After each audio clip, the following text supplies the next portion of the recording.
Heto ay isa rin sa napakaganda gamit-gamitin na tumutulong magbigay skin texture na natural exfoliate na nagbibigay moisture sa balat na kinokontrol nito yung pagka-oily, higit sa lahat, smoother, luminous complexion.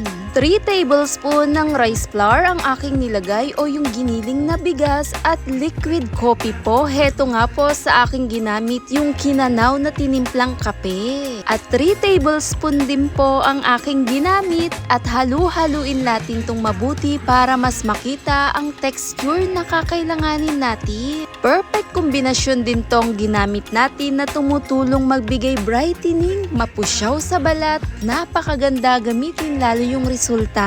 At dito nga po, naglagay ako ng 2 slice lemon po. At heto yung magbabalance doon sa ating mga ginamit. Na mayaman ito sa vitamin C, antioxidant, tumutulong magbigay pusyaw lalo sa pangingitim o yung dark spot. Sa paghalo-halo ko pa lang, heto ang tamang texture, perfect gamitin at kahit pa po 2 beses, 3 beses gamitin sa isang linggo ay pwede.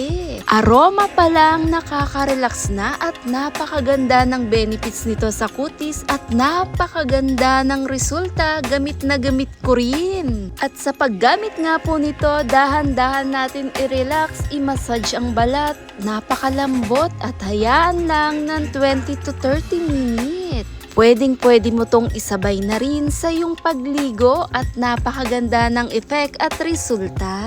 At mapoprotektahan nito ang balat natin na maiiwasan yung palatandaan ng pagtanda. Ayan na ayan ang kailangan natin, lalo yung mga fine lines, wrinkles. At kung gusto mo rin magbigay puti at kinis sa yung balat, pwedeng-pwede to gamit-gamitin. At heto rin ang hindi nawawala sa skin routine ko pag gusto kong gamitin na nagbibigay exfoliate, malambot makinis to sa balat. Makikita mo agad yung resulta lalo pag ginamit, makinis, malambot, kapansin-pansin sa kutis. Thanks for watching guys!